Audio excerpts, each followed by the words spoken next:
নমস্কাৰ মৰমৰ ছাত্ৰ ছাত্ৰীসকল আজি আকৌ তোমালোকক আমাৰ ইউটিউব চেনেল অসমীয়াত অংক শিকো বলালৈ স্বাগতম জনাইছোঁ। আজি আমি সপ্তমমান শ্ৰেণীৰ 6 নম্বৰ পাঠ আলোচনা কৰিবলৈ ওলাইছোঁ। আজি পাঠ নম্বৰ হৈছে 6 আৰু ত্ৰিভুজ আৰু ইয়াৰ ধৰ্ম। ত্ৰিভুজ আৰু ইয়াৰ ধৰ্ম সম্পৰ্কে আলোচনা কৰিবলৈ ওলাইছোঁ। তোমালোকে মন দি শুনিবা। ত্ৰিভুজনো কেই প্ৰকাৰৰ হয়, ইয়াৰ কেইটা অংশ থাকে, কেনেধৰণৰ ইয়াৰ ধৰ্মসমূহ হয়, এই বিষয়ে আলোচনা কৰিম। প্ৰথমতেই আমি ত্ৰিভুজ আৰু ইয়াৰ ধৰ্মসমূহৰ বিষয়ে আলোচনা কৰাৰ আগতে আমি ত্ৰিভুজনো কি, ত্ৰিভুজ কেনেধৰণে ত্ৰিভুজৰ সৃষ্টি হয় সেই সম্পৰ্কে আলোচনা কৰা হয়। ত্ৰিভুজ মানে হ'ল এখন সমতল ক্ষেত্ৰত তিনিটা বাহুৰে আগুৰি যাব। এখন সমতলীয় ক্ষেত্ৰ, ত্ৰিভুজ মানে হ'ল এখন সমতলীয় ক্ষেত্ৰ, যি সমতলীয় ক্ষেত্ৰত তিনিটা বাহু থাকে, তিনিটা শীৰ্ষবিন্দু থাকে আৰু তিনিটা কি থাকে, কোণ থাকে।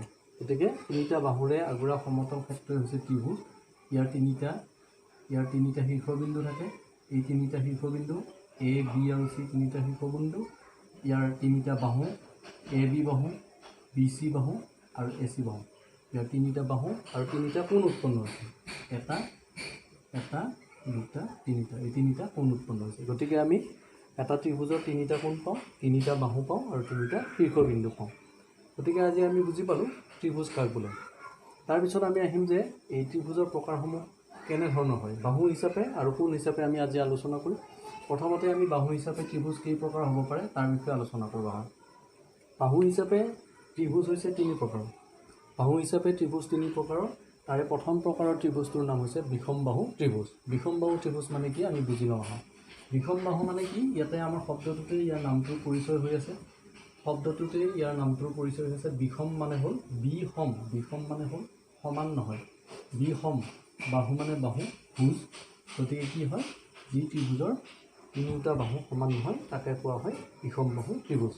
ইয়াৰ ইংৰাজী টাৰ্মটো হৈছে স্কেল এণ্ড ট্ৰাইংগল। বিষম বাহু ত্ৰিভুজ, স্কেল এণ্ড ট্ৰাইংগল। বিষম বাহু ত্ৰিভুজ মানে কি, আমি এনে আঁকিবলৈ চেষ্টা কৰিম আহা। এনেকুৱা এটা ত্ৰিভুজ যি ত্ৰিভুজৰ তিনিওটা বাহু সমান নহয়। ধৰা হ'ল এইটো পি কিউ আৰ ত্ৰিভুজ, যেনিবা পি কিউ আৰ ত্ৰিভুজ। এই পি কিউ আৰ ত্ৰিভুজটোৰ প্ৰথম বাহুটো যদি ধৰা হ'ল মই 3 চেণ্টিমিটাৰ কৰি ৰাখিছোঁ, এইটো যেনিবা 4 চেণ্টিমিটাৰ কৰি ৰাখিছোঁ, এইটো যেনিবা 5 চেণ্টিমিটাৰ কৰি ৰাখিছোঁ। গতিকে আমি দেখিলোঁ যে এই ত্ৰিভুজটোৰ তিনিওডাল বাহু কি নহয়, সমান নহয়। গতিকে যিবিলাক ত্ৰিভুজৰ তিনিওডাল বাহু সমান নহয়, অসমান, তাকে কোৱা হয় বিষম বাহু ত্ৰিভুজ, বিষম বাহু ত্ৰিভুজ। সেইটো এতিয়া আমি প্ৰথমতে বাহু হিচাপে ত্ৰিভুজৰ প্ৰথম প্ৰকাৰটোৰ বিষয়ে আলোচনা কৰিম। এতিয়া 2 নম্বৰ প্ৰকাৰটোলৈ আহিছোঁ আমি। 2 নম্বৰ প্ৰকাৰটো মানে হৈছে সমদ্বিবাহু ত্ৰিভুজ। এতিয়া আমি সমদ্বিবাহু ত্ৰিভুজ এটা ইয়াতে আঁকিবলৈ চেষ্টা কৰিম। সমদ্বি আগৰ দৰেই একেধৰণৰ কথা। সমদ্বিবাহু শব্দটোতেই আমাৰ ইয়াৰ সূত্ৰটো লুকাই আছে। সম মানে হ'ল সমান, দ্বি মানে 2, বাহু মানে ভুজ বা বাহু। সম মানে সমান, দ্বি মানে 2, বাহু মানে বাহু। গতিকে সম দ্বি দুডাল বাহু সমান হ'ব লাগিব। অৰ্থাৎ ত্ৰিভুজ এটাৰ এনেকুৱাকৈ যদি দুডাল বাহু সমান হয়, 3 নম্বৰ বাহুডাল যি জোখৰ হ'ব সেইডালৰ কথা নাই, কিন্তু দুডাল বাহু সমান হ'ব লাগিব। দুডাল বাহু সমান হ'লে কি হ'ব, সমদ্বিবাহু ত্ৰিভুজ হ'ব। গতিকে আমি যদি এইটো ত্ৰিভুজৰ আগৰ দৰে পি কিউ আৰ নাম দিওঁ, তেতিয়াহ'লে পি কিউ আৰ এটা সমদ্বিবাহু ত্ৰিভুজ হ'ব। সমদ্বিবাহু ত্ৰিভুজৰ আমি আৰু এটা কথা জানি থোৱা ভাল হ'ব এতিয়াৰ পৰাই। সমদ্বিবাহু ত্ৰিভুজৰ যিডাল ভূমি থাকে, অৰ্থাৎ মাটিৰ ফালে যিডাল থাকে এইডাল ভূমি বুলি কয়। মাটিৰ ফালে যিডাল থাকিব, এই মাটিৰ ফালে থকা যিডাল ভূমি আছে তাৰ লগত যিকেইটা কোণ লগ লাগি থাকিব, সংলগ্ন হৈ থাকিব, লগ লাগি থাকিব, এই কোণ দুটা সদায় সমান কৰি আঁকিব লাগিব। অৰ্থাৎ সমদ্বিবাহু ত্ৰিভুজৰ সদায় ভূমি সংলগ্ন কোণ দুটা সমান থাকে। এইটো যদি 45 ডিগ্ৰী এংগল হয়, এইটো 45 ডিগ্ৰী এংগল হ'ব। গতিকে আমি বুজি পালোঁ যে সমদ্বিবাহু ত্ৰিভুজৰ কি হয়, আৰু এটা ধৰ্ম হ'ল ইয়াৰ ভূমি সংলগ্ন কোণ দুটা সমান থাকে। এতিয়া আমি বাহু হিচাপে 3 নম্বৰ প্ৰকাৰটোলৈ আগবাঢ়িছোঁ। 3 নম্বৰ প্ৰকাৰটো হৈছে সমবাহু ত্ৰিভুজ। সমবাহু ত্ৰিভুজ, সমবাহু ত্ৰিভুজ ইংৰাজীত ইকুইলেটাৰেল ট্ৰাইংগল। ইকুইলেটাৰেল ট্ৰাইংগল মানে কি, 3 নম্বৰ প্ৰকাৰটো হৈছে সমবাহু। সম মানে হ'ল সমান, বাহু মানে বাহু। গতিকে সমান বাহুৰে আগুৰা ত্ৰিভুজটোৰ নামেই হৈছে, তিনিডাল সমান বাহুৰে আগুৰা ত্ৰিভুজটোৱে হৈছে সমবাহু ত্ৰিভুজ। গতিকে তিনিওডাল বাহু কি হ'ব লাগিব, সমান হ'ব লাগিব। যেনিবা এইডাল আমি তিনিওডাল সমান কৰি আকৌ এটা ত্ৰিভুজ আঁকিছোঁ। আমি এইডাল যদি 6 চেণ্টিমিটাৰ কৰি আঁকো, ধৰা হ'ল এইডাল 6 চেণ্টিমিটাৰ কৰি আঁকো, তেতিয়াহ'লে এইডালো 6 চেণ্টিমিটাৰ জোখৰেই হ'ব। এইটো এটা সমবাহু ত্ৰিভুজৰ উদাহৰণ হ'ব। গতিকে এই ত্ৰিভুজটোত আৰু এটা আমি ধৰ্ম মনত ৰাখিব লাগিব এতিয়াৰ পৰাই, আমি পিছৰ পৰ্যায়তো আমাৰ বিৰাট প্ৰয়োজনীয় হ'ব।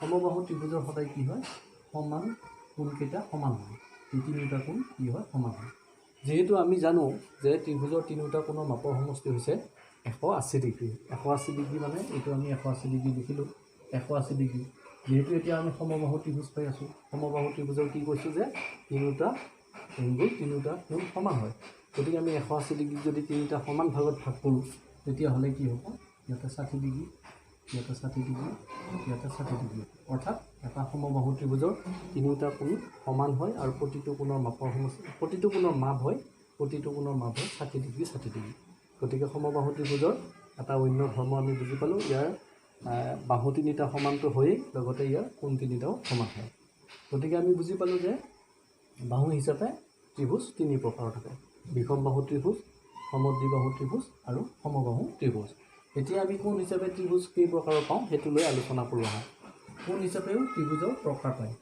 কোণ হিচাপে ত্ৰিভুজৰ প্ৰকাৰ কেনেকুৱা হ'ব আমি ইতিমধ্যে কোণবিলাকৰ বিষয়ে অলপ জানো গতিকে আমি প্ৰথমতে কি কৰোঁ প্ৰথমতে আমি কোণ হিচাপে প্ৰথম প্ৰকাৰ লিখোঁ প্ৰথম প্ৰকাৰটো কি প্ৰথম প্ৰকাৰটো হৈছে যে সূক্ষ্ম কোণী ত্ৰিভুজ সূক্ষ্ম শব্দটোতেই আমাৰ ত্ৰিভুজটো কি হ'ব সেইটো লুকাই আছে সূক্ষ্ম কোণী ত্ৰিভুজ এইটো ইংৰাজী টাৰ্মটো হৈছে একুইড এংগল ট্ৰাইংগল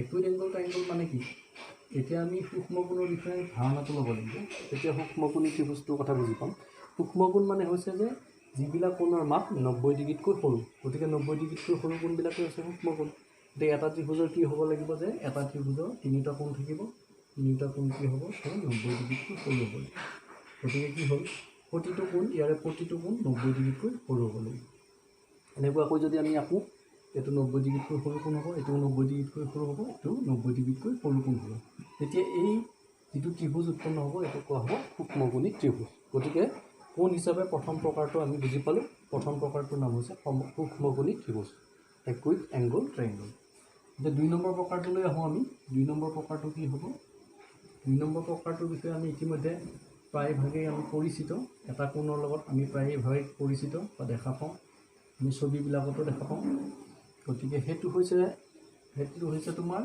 সমকোণ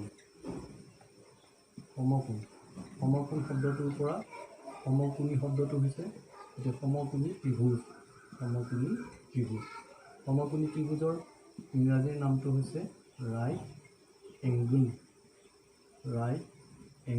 ট্ৰাইংগল এংগুল মানে ত্ৰিভুজ গতিকে ৰাইট এংগুল ট্ৰাইংগল মানে হৈছে সমকোণী ত্ৰিভুজ মানে কি হ'ব যিবিলাক ত্ৰিভুজৰ এটা কোণ 90 ডিগ্ৰী হ'ব অৰ্থাৎ 90 ডিগ্ৰী এটা কোণ 90 ডিগ্ৰী হ'ব 90 ডিগ্ৰী হ'লেই আমি ত্ৰিভুজটো সমকোণী ত্ৰিভুজ বুলি গম পাব পাৰোঁ গতিকে আমি এটা ত্ৰিভুজ আঁকিলোঁ ইয়াৰে যিকোনো এটা কোণ 90 ডিগ্ৰী কৰি আঁকিলেই হ'ব এই কোণটো যেনিবা এইটো PQR ত্ৰিভুজ এই PQR ত্ৰিভুজৰ কিউ এংগুলটো 90 ডিগ্ৰী অৰ্থাৎ যিবিলাক ত্ৰিভুজৰ এটা কোণ 90 ডিগ্ৰী হয় সেইবিলাকে হৈছে সমকোণী ত্ৰিভুজ আমি 2 নম্বৰ ত্ৰিভুজটো বুজি পালোঁ কোণ হিচাপে 2 নম্বৰ ত্ৰিভুজটো হৈছে সমকোণী ত্ৰিভুজ যিবিলাক ত্ৰিভুজৰ এটা কোণ 90 ডিগ্ৰী থাকিব এতিয়া আমি আহোঁ 3 নম্বৰ প্ৰকাৰটোলৈ 3 নম্বৰ প্ৰকাৰটো কি হ'ব 3 নম্বৰ প্ৰকাৰটো হ'ব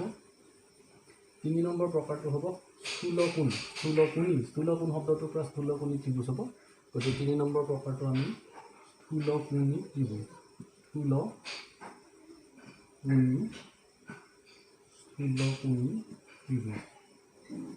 স্থূলকোণী ত্ৰিভুজ তোমালোকে এতিয়াৰ পৰাই ইয়াৰ ইংৰাজী কামবিলাক মনত ৰাখিবলৈ যত্ন কৰিবা পিছৰ পৰ্যায়ত যায় তোমালোকৰ বেছি সুবিধা হ'ব গতিকে ইয়াৰ ইংৰাজী টাৰ্মটো হৈছে অবটিউজ এংগুল ট্ৰাইংগল এতিয়া অবটিউজ এংগুল ট্ৰাইংগল কি হ'ব আমি প্ৰথমতে স্থূলকোণনো কি সেই কথাটো জানি ল'ব লাগিব স্থূলকোণ মানে হ'ল কি যিবিলাক কোণৰ মাপ 90 ডিগ্ৰীতকৈ বেছি থাকে কিন্তু 180 ডিগ্ৰীতকৈ কম থাকে সেইবিলাকক কয় স্থূলকোণ মানে হৈছে 90 ডিগ্ৰীতকৈ ডাঙৰ কোণবিলাক হৈছে স্থূলকোণ গতিকে এটা ত্ৰিভুজৰ আমি 90 ডিগ্ৰীতকৈ ডাঙৰ কোণ এটাই আঁকিব পাৰিম